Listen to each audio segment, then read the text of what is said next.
Yeah. And so. For some reason, I'm gonna go ahead and call the Tri-County Regional Planning Commission meeting to.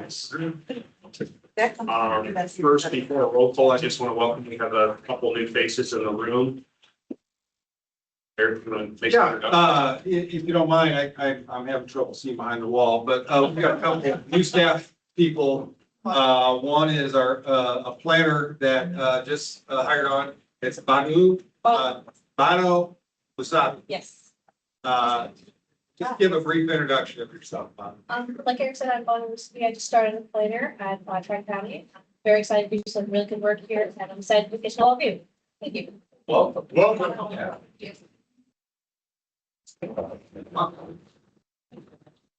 And you got a lot to live up to. I'm the intern now the sole intern here at Tri-County.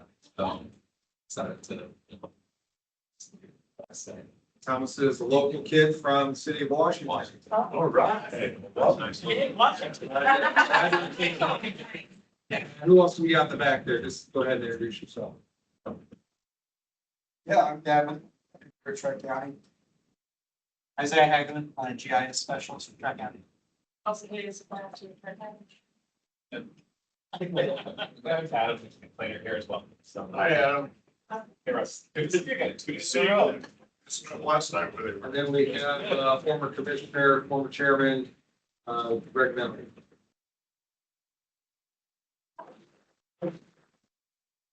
Oh, Cheryl Kuzinski, of course, leader one of the voters. And Cheryl had to go up those damn stairs too. All right, 3 minutes, we can get a roll call. Amanda Beatles here. Rita Ali. Patrick Urick. Here. Rick Powers. Harry Cagle. John Call. Here. Carl Finn. Matt Wigginton. Mary Press. Oh, Matt is online. Okay, Mary Barres. Lilia Stevens. Here. James Dillon. Here. Leon Ricka. Nate Parrott. Here. Autumn Jones. Here. Chuck Nagel. Camille Coates. Here. Danny Phelan. Here. Russ Crawford. Here. Catherine Stump. Don Knox. and Online. Karen Dvorsky. Oh, Don is online. Karen Dvorsky. Okay, thank you. All right, next up, is there anyone here for public comment? Seeing none, first act of business, I need a motion to approve the meeting minutes for May 6th, 2026. Motion by Crawford, second by Jones. Are there any comments, corrections, or changes needed to the minutes? Seeing none, all those in favor, please say aye. Aye. Any opposed? That passes. Next item is, we've got a motion to approve the recognition of outgoing commissioner, Mr. Greg Menold, and, got a motion, put some fresh ink on this real quick. Greg served with us for many years and, was impactful not only to this organization, but the Tri-County area. And, we wanted to recognize him today for all his service and, time that he dedicated to improving the area. Okay, I've got a resolution here. Need a motion? I need a motion. Motion. Crawford and Perry. Okay, if you don't mind, I'm gonna read this, because we don't get to do this very often, and we want to recognize our past chairman and their services. So resolution in recognition and appreciation of distinguished service by Greg Menold to the Tri-County Regional Planning Commission. Whereas the primary mission of the Tri-County Regional Planning Commission, referred to as the commission, is to identify, study the needs and conditions of the region, develop strategies that enhance the region's communities. It's crucial for individuals serving on commission to represent the mission to ensure a continuing cooperative and comprehensive 3C planning process. Greg Menold has served on the Regional Planning Commission as appointed representative for Tazewell County for 9 years. Whereas Greg served as an officer, including chairman, vice chair, chairman, Vice Chair of the Commission, Chairman, Secretary, and Treasurer of the Executive Board, Chairman of the Nominations Committee, and Chairman of the Personnel Committee. Whereas Greg has passionately served on the commission and worked along fellow commissioners and staff to help develop regional transportation policies and plans that reflect the region's future vision. Whereas during his tenure, Greg Minold has given selflessly of his time, professional expertise, and strategic vision to significantly advance the mission, reputation, and success of the commission. Whereas Greg's sound judgment, integrity, and collaborative spirits have earned the deepest respect and admiration of fellow commissioners, management, and staff alike. Whereas Greg is concluding his service on the commission, leaving behind profound legacy of structural improvements, growth, and organizational health. Now therefore it be resolved that the Tri-County Regional Planning Commission acknowledges and extends its gratitude to Greg Minold for his distinguished service to the Tri-County Regional Planning Commission and his lasting contributions to the organization and its mission. Be it further resolved that this resolution is saved permanently in the minutes of the Tri-County Regional Planning Commission, and a copy is given to Mr. Greg Minold. And Greg, I appreciate you as commissioner, mostly as a human being. You're a fine man, and we appreciate the leadership, and we will miss it deeply. Thank you so much. Please, No. please. I don't know, I'm not, I don't, man of few words, I guess you would say, but it's been a pleasure working with all of you and, your support and help, through the years, has been, I can't measure it. Most of all, I'd like to, thank the staff, Eric, of course, and, I think the number one rule is to not name names, but I'm gonna do it anyway. And I miss some people and I apologize, but Eric, Michael, Rima, and Rebecca have been such a great help to me. They're, I don't know how you could have finer people here, and then more recently Gavin and Isaiah and the rest of you. I apologize, but this organization is in good standing to move forward, and I just want to thank all of you. I appreciate it.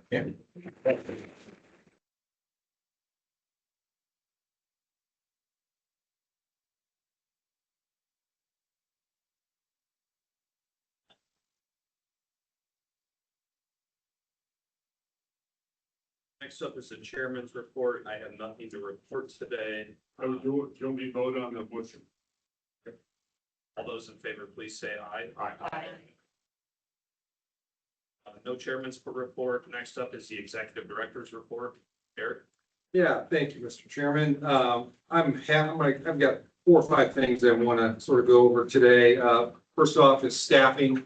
We are fully staffed. I'm happy to report. Hey. Nice. Michael Bruner, who we all know, senior planner, has accepted the job of planning program manager. So we are happy to have Michael on board here, planning program manager. We're doing great things.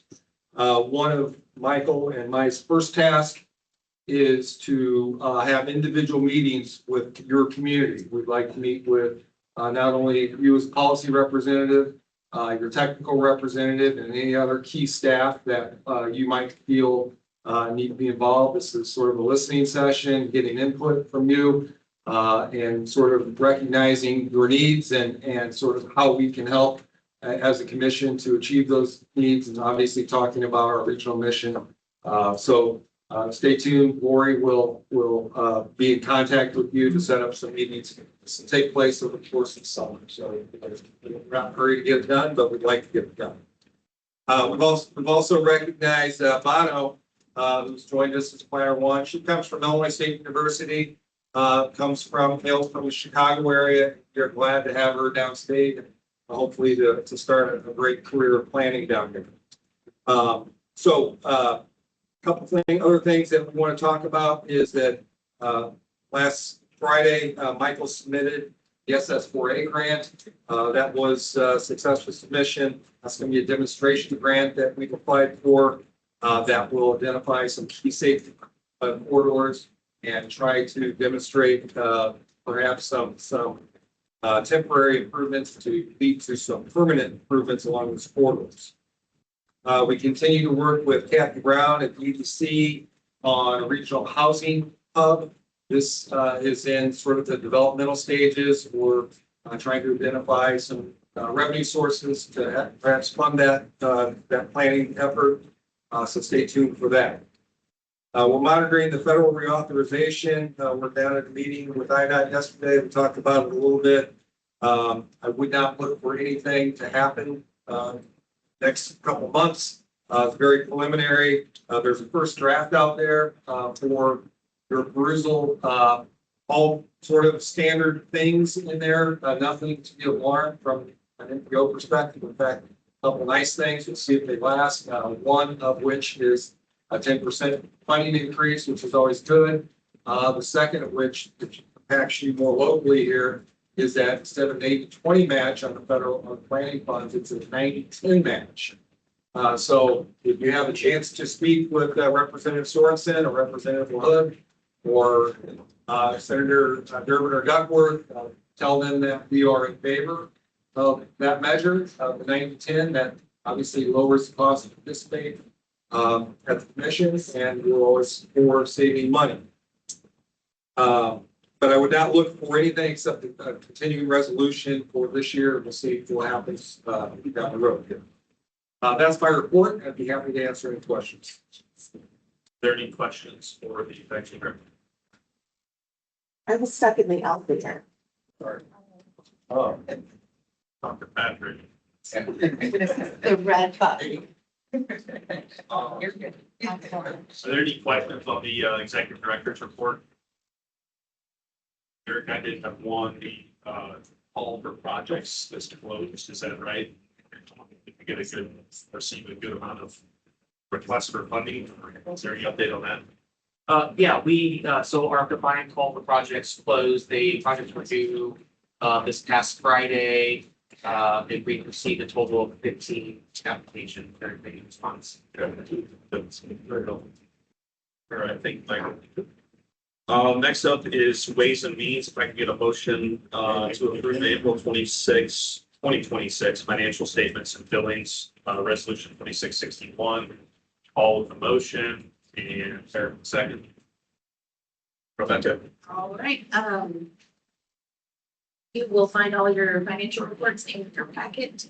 And the first page is a summary of all the financials for April. And then the second page is a summary of just the joint funding account. Page 3 is your balance sheet, but also on the first page is a summary of all of it. Operating cash at the end of April was $843,000, and it decreased April compared to March by $27,000. Accounts receivable at the end of the month of April was $389,000, and of that, $237,000 was federal, $45,000 was state, and $107,000 was local. Accounts payable report is the next page, and the balance at the end of the month was $72,000, and of that, $66,000 was unpaid pass-through expenses, and the remaining $6,000 was regular monthly bills unpaid at the end of April. Page 6 is statement of cash flows, and page 7 is the income statement. April had 22 regular work days, 1 paid holiday, and 40 hours of PTO used by staff. We had $124,000 in revenue, $112,000 in expenses, and ended with a surplus of approximately $11,000 in April. We've used about $85,000 so far this fiscal year for local matching fund grants of our funds.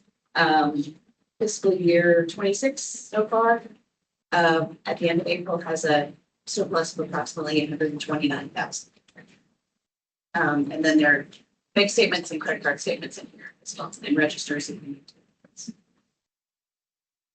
Questions? All right, seeing none, all those in favor, please say aye. Aye. Any opposed? That passes. Next up is the recommendation of the commission for the approval of the final fiscal year 2027 budget resolution 2658. If I can get a motion. Coates, and call for second. And Eric. Okay, thank you. This is bringing back a document that you looked at and had discussion on last month. That document has not changed. This is our 27 budget. We have projected revenues of $2,281,000. Projected expenses of $1,976,000. That's a positive budget of surplus of $305,000. Our revenue is remaining largely unchanged from previous years. Obviously, we're going to fluctuate some projects in and out of that. We'll let you know in terms of the revenue side, this is the last year that we can sort of count on the provisional money from IDOT. That money is set to expire, although things can change at IDOT. They're watching their money very closely, and they'll work with us if there is additional funds to be programmed. They'll be glad to take it if so. In terms of expense, obviously our expense picture is clear in terms of personnel, and that will stay the same based on the existing personnel that we have. And that is a lower number than the previous year, so we're happy with that. I'll stop there and answer any questions if you have.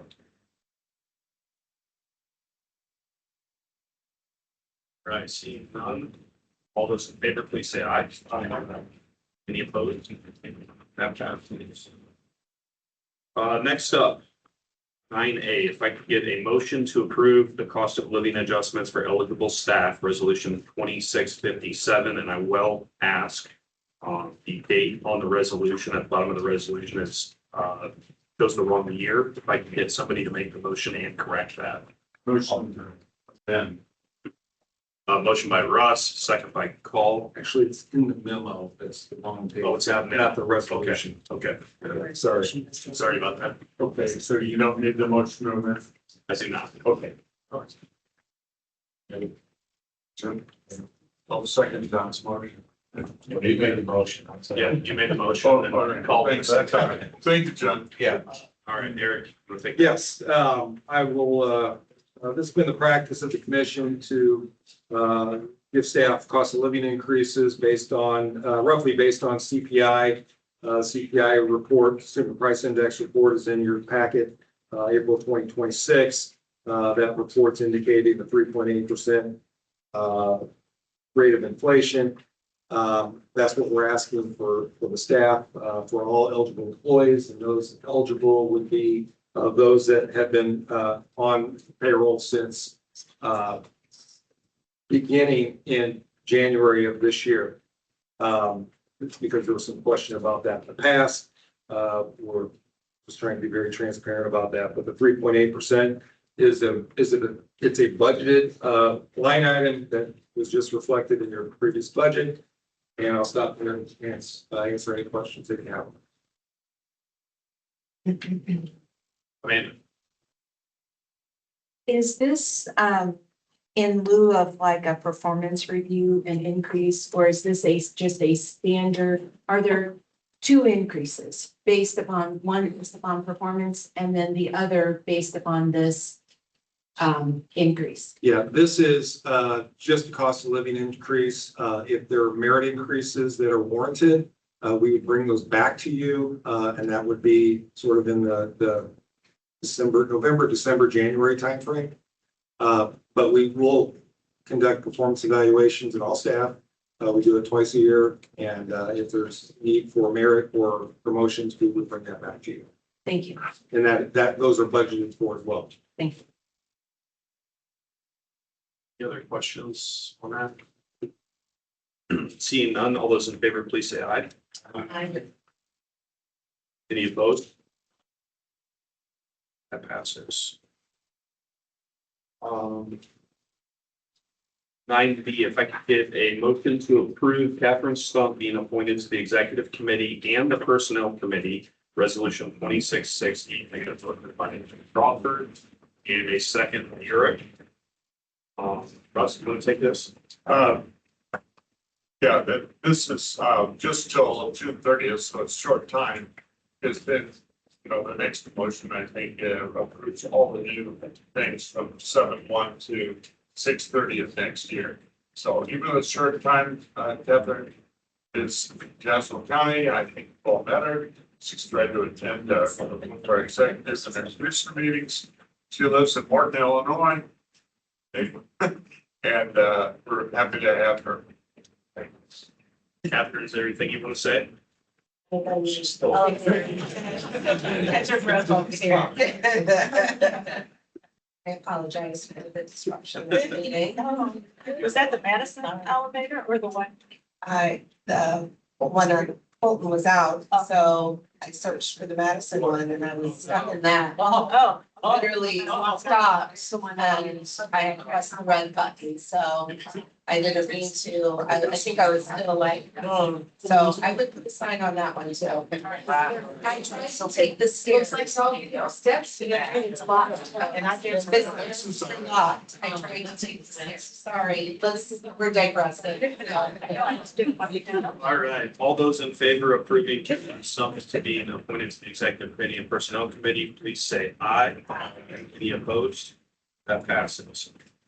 Next up, if I give a motion to approve the fiscal year 2027 slate of officers, executive board, committee chairpersons, and the members for a period from July 1st, 2026 to June 30th, 2027, resolution 2659, motion by Crawford and second by Call. Russ, you want to take this one too? Yeah, all I want to say is, it's almost all like it was 2 years ago. There's a few changes, but, and everybody agreed, which is always nice. So I think if you agree to do the same thing you did or increase your involvement with Tri-County, it's well appreciated. We don't have as many people as we used to, and even the executive committee has less people, so that means everybody has to do a little more. And I know everybody in this room is really busy doing their real work. So we appreciate it. We're indebted to you and thank you. Any questions for Russ? Seeing none, all those in favor, please say aye. Aye. Any opposed? That passes. Next up is 9D. If I could get a motion to approve the executive director to purchase workstations and IT upgrades, resolution 2660. Motion by Coates, second by Jones, and Eric, you take that. Yeah, I'm gonna take this and I'm gonna hand it off to Michael. Details. Our policy is that, anything over $5,000 requires, $5,000 purchase requires, commission approval. So that's why we're bringing this to you. But we're also, trying to expedite, a purchase that because we have some excess, FY26, budget because of this underspent this year. We're going to expedite purchase next year's equipment this year to get it done before July, June 30th. So that's why we bring this to you today. There's a couple other things that we're going to bring that on next year. This is here's the future one. I'll let Michael explain what we're essentially going to do. Yeah, so just part of our annual budgeting process, commission staff review our current IT equipment and just determine which computers are nearing their end of useful life, which for us is 5 years. So we rely on our up-to-date IT equipment. And so we have actually several laptops that are nearing or have reached their useful life. So we have 2 staff laptops that have reached at approximately 5 years of use. And another one that is nearing up to 4, which we plan to still use, but use for interns and upgrade for our existing staff. And then we also are planning to update our iPads for field data collection. We're currently out in the field in Chill Coffee, using some of the older iPads, upgrading those to help with some battery life. And this is a total budget of $8,000, not to exceed 8,000. With that, I'd be happy to answer any questions that you all might have. Russ? Just one question. I support this 100%. But I thought, maybe I just dreamed this. I thought we talked about maybe an exact, I'm not sure where. That 5,000 was too small to have to come to the commission and we were gonna raise that amount. Did I just dream that or? Well, we did have that discussion, but it was 1,000. Oh, We raised. oh, I see. Oh, my God. Oh my gosh, I was thinking that too. Well, yeah. I mean, all I want to say to the whole commission right now is, remember, if you got a really low thing, that sort of means you don't trust your staff to make good decisions fiscally. And secondly, it goes on your agenda to take your time and effort when you want to approve those low amounts. So if anybody, I mean, I can't imagine any of you guys having a figure that low where you work, but anyway, that's all I wanted to say. I would definitely support a move to increase that. So Lori just, remembered my misremembering, your misremembering. Okay. We did have a conversation about 5,000 and 10,000, but it was on the credit card. Oh, okay. Credit card. I see. Move it to 10,000.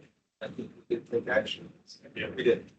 So, but we had that other conversation a couple years ago. And the other thing, one more thing I will say about that.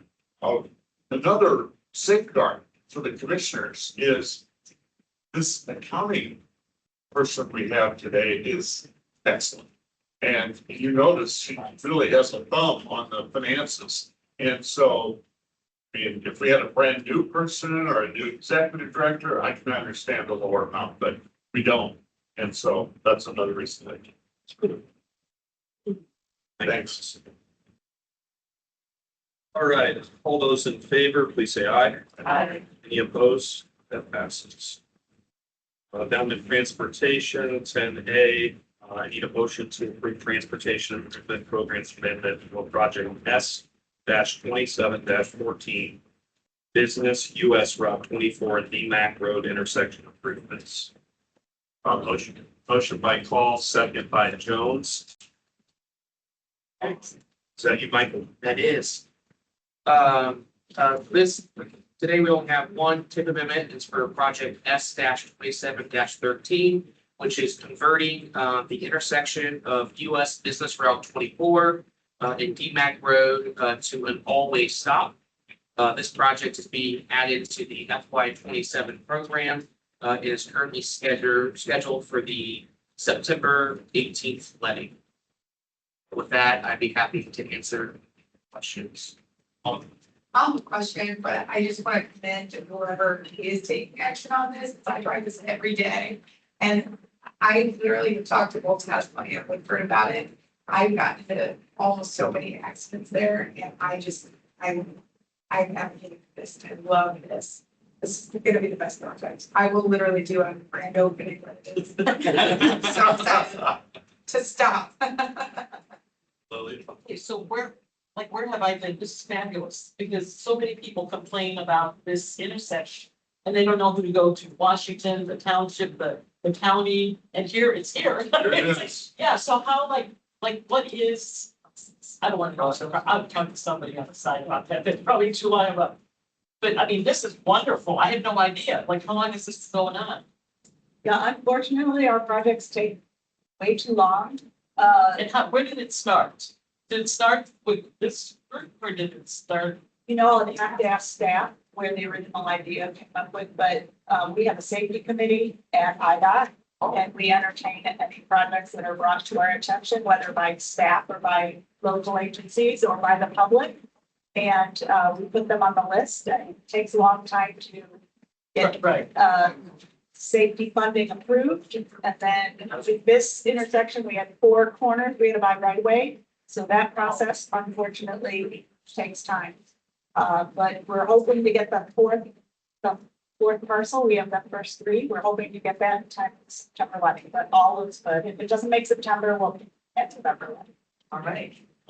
That's Just along those lines, this is one of the missions of our safety committee that will be meeting next month, Next week.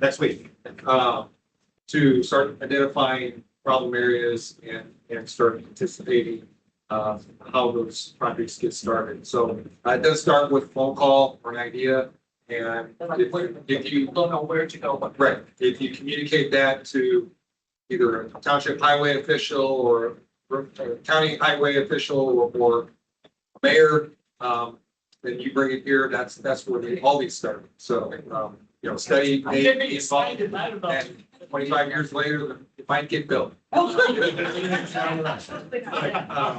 HSIP, which this funding is very competitive, so you have to sort of build the best case of a story for that funding. So is this gonna be announced somewhere sometime, like, so people would get, they're gonna be really excited?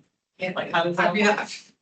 If you don't care, I'm sharing on Facebook. Yeah, we- Yeah, walk out of here. We can do a press release. Oh, that would be fabulous. I'll bring that up to our communications group. Yeah, and anybody, Washington to Eureka, Metamora, I mean, all travel at the intersection, and it's been something that we've been working on for years. I mean, literally since I was on the board. So realistically, when do you think this will actually? So September letting, if we make September letting, it takes 6 weeks to get a contract. So, I think what was it, I guess September, mid-September. So you're late in the season, I think I'll have just for the contract terms. It could be possible to do it this fall. Realistically, it's late spring. Yeah, I think that's probably a better, than if it's earlier than people. Yeah. Oh, just be great. Yeah. Russ, yeah, just briefly, DMAC, you look at DMAC, you think, I mean, I've knocked on every door, talked to every resident of Deer Creek and Mackinac over the years, and there's not a lot of houses, not a lot of people. But the mayor of Washington just pointed out that not only does Washington care a lot, Beacon cares a lot, and it seems like millions of cars, maybe I'm exaggerating, but they've used 24. 24 is a big time state highway, and they deserve safety and efficiency as well. So I've really appreciated us supporting it. Thank you, Russell. All right, all those in favor, please say aye. Aye. Any opposed? That passes. Next up is 10B, motion to approve programming of fiscal year 24, section 5310 funding and amending the tip. Motion by Yurick, and a second by Paul. This is Rima. Okay, so as we mentioned earlier today, the call for projects we had really has just closed last Friday. And the budget that we had for the section 5310 portion, that's transit specific. We originally programmed funding from fiscal years 24, 25, and 26. 24 just had a residual amount of $17,039. So section 5310 funds are available for obligation for 2 federal fiscal years. Following the year, they are apportioned. So we did know from the beginning that since this is that 17,000 is from fiscal year 24, they were always set to lapse on September 30th of this year. So we tried to accommodate that by accelerating the combined call for projects timeline to make sure that we are able to beat that deadline.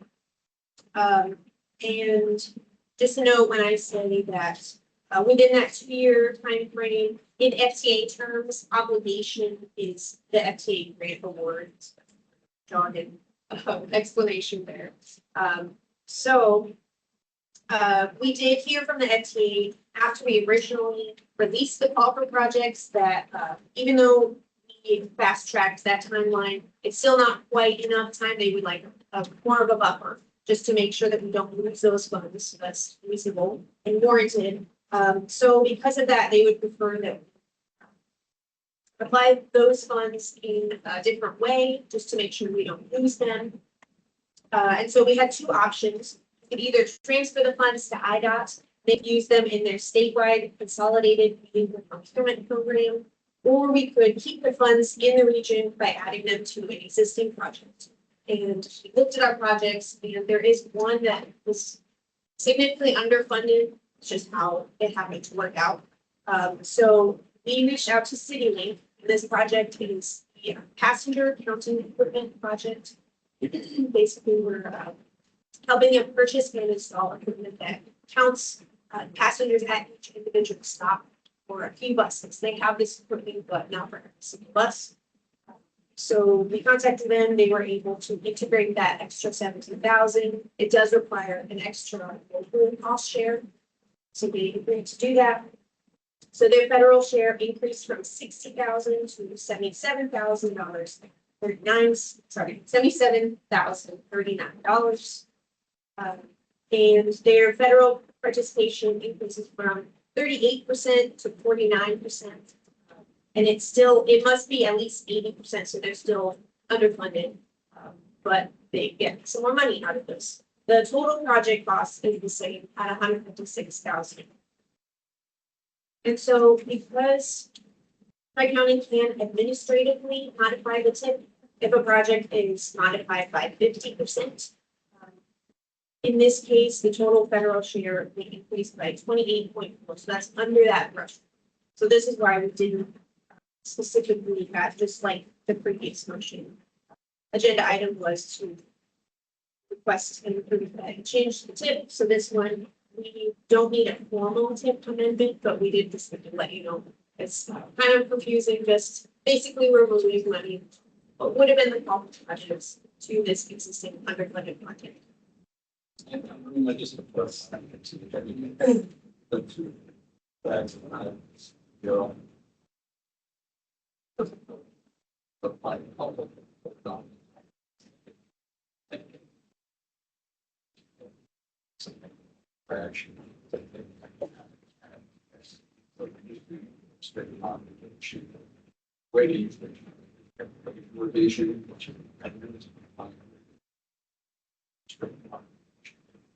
So it's semantics, I know, words matter, but it just, you know, you're sitting there.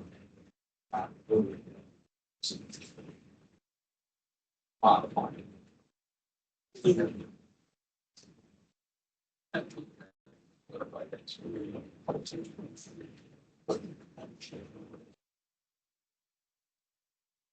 Sorry, say that again. Major revision. Major.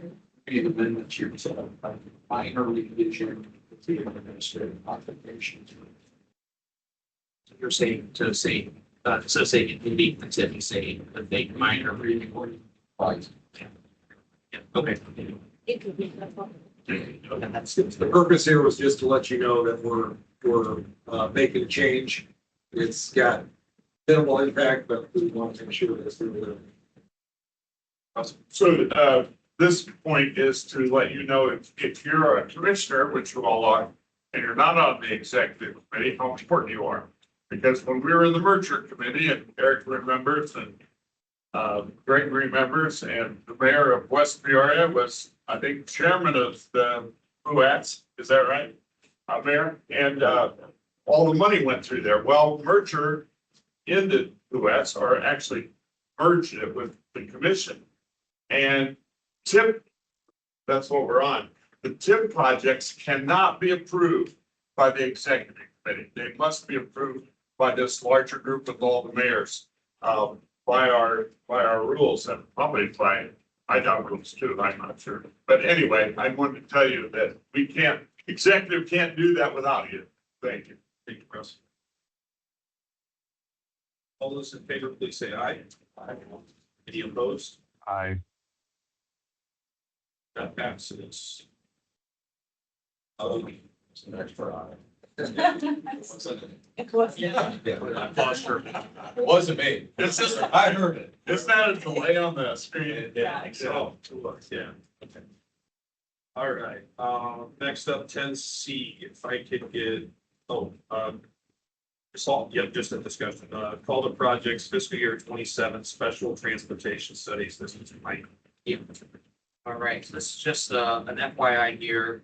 The commission has set aside a total of $130,000 of our FY 27 metropolitan planning funds for you all to undertake special transportation studies for your communities. Staff released the call for projects at our last technical committee meeting. And we just want to let you all know that this was currently open. So please talk to your technical committee members for if you have any projects in mind. The projects could go anywhere from doing active transportation plan for your community or do some asset management collection for your community, such as sidewalk additions, utility pole locations, things like that.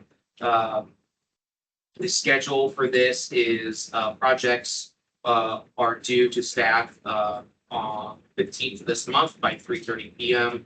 And we hope to have a recommendation for you all to approve at your August commission meeting. But with that, I'm happy to answer any questions that you all might have. Your comment. Yeah, over the last 10 years, we've done 40 of these projects. And it is great work to start seeding those projects that eventually will turn into hopefully a construction project. This is planning money that you can all retrieve for your own individual community. Staff has done a great job on our website under funding opportunities. It lists all the last 10 years, it lists all the studies that we've conducted and actually has links to the study. So if you're interested to see sort of what this money would pay for, please take a look at that, what we've done with the other communities. Obviously, if you've got a new idea, let us hear about it, and we're always willing to talk about it. I think the technical committee has a great grasp on what's eligible and what's not eligible. But happy to do this work. Thank you very much. Questions or comments on that? Seeing none, all those in favor, please say aye. Oh, wait. I'm getting ahead of myself here. Thank you. All right, thanks, Michael. On to 11A, I need a motion to approve. We've got a correction of it. Correct. On the resolution, this next resolution, there are $2 amounts listed. There's 137,000. There's 137,500. The actual amount is 37,500. So if I could get a motion to amend that to the 37,500. And this is to approve the executive director to purchase GIS software maintenance from Esri and renew 2 Trimble virtual reference station network subscriptions.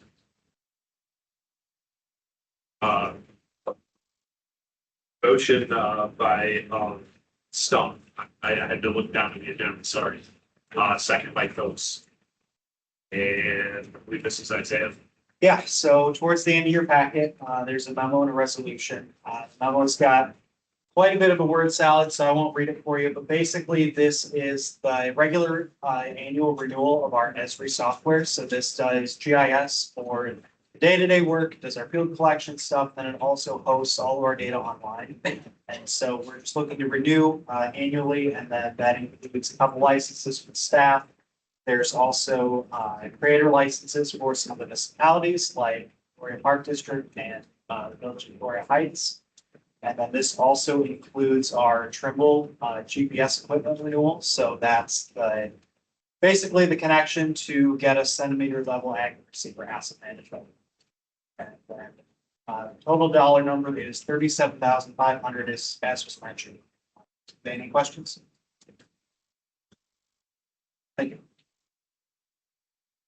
Just also point out that when we work with additional communities for the software, we are reimbursed through their licensing for that, and sort of determine that whether they have a seat at the table or they don't have a seat at the table. If they have a seat at the table, they're contributing a member, we cover it within the expense. If they're not, you have to get appropriate reimbursement. All right, all those in favor, please say aye. Aye. Are there any opposed? Seeing none, next up, 11B, I need a motion to approve the executive director to purchase LiDAR field data collection equipment, resolution 2667. Motion by Paul, second by Coates, and Michael, you're up. To improve the data collection process of, or when staff is out in the field, collecting assets in the public right of way, such as sidewalk conditions, program locations, and other associated assets. Currently, staff uses, just a manual process for collecting this data. Staff has been kind of researching various alternatives for a while now, and has proposed the acquisition of a compact LiDAR-based mobile mapping system. This equipment will enable staff to collect high-resolution data that is spatially georeferenced. This directly supports the MPO's activities related to data collection, right-of-way assets, and enabling more accurate and effective and defensible assessment of those assets.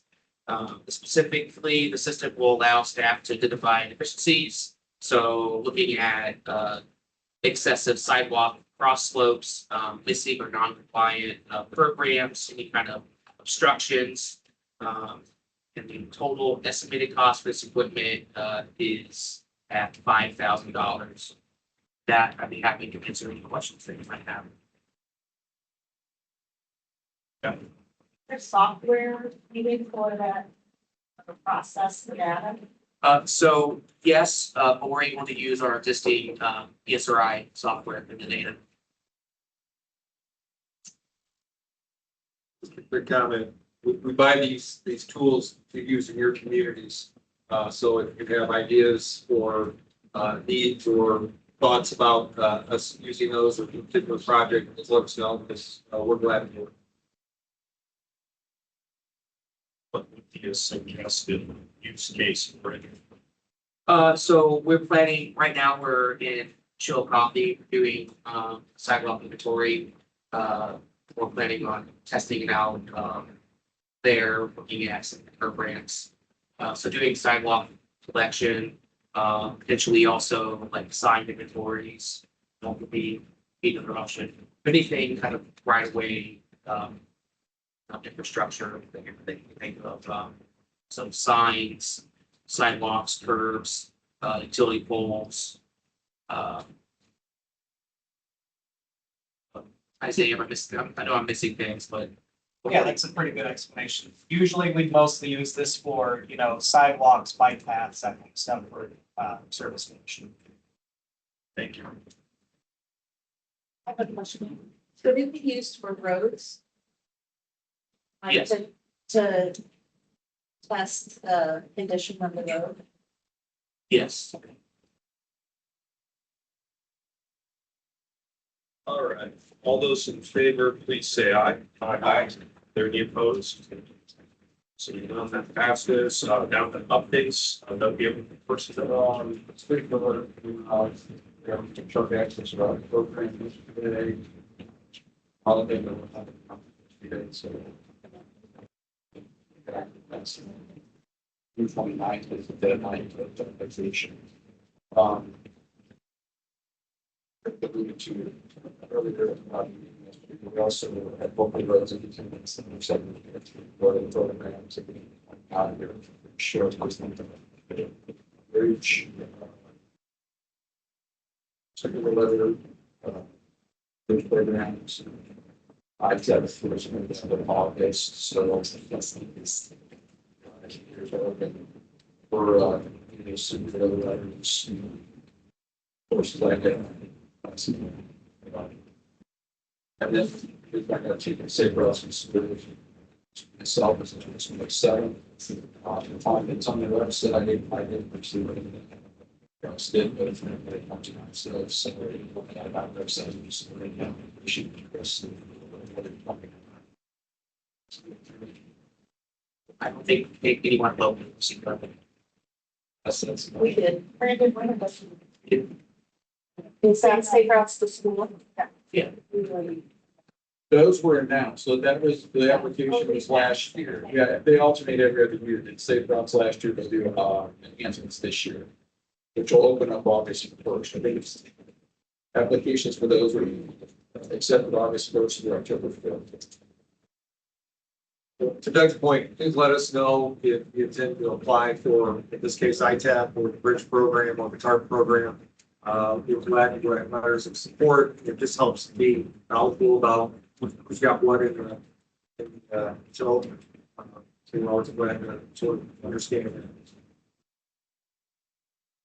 that. Nobody from Federal Highway.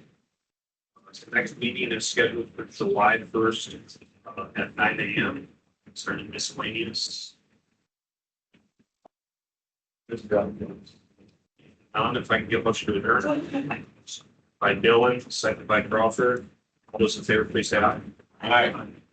You're adjourned.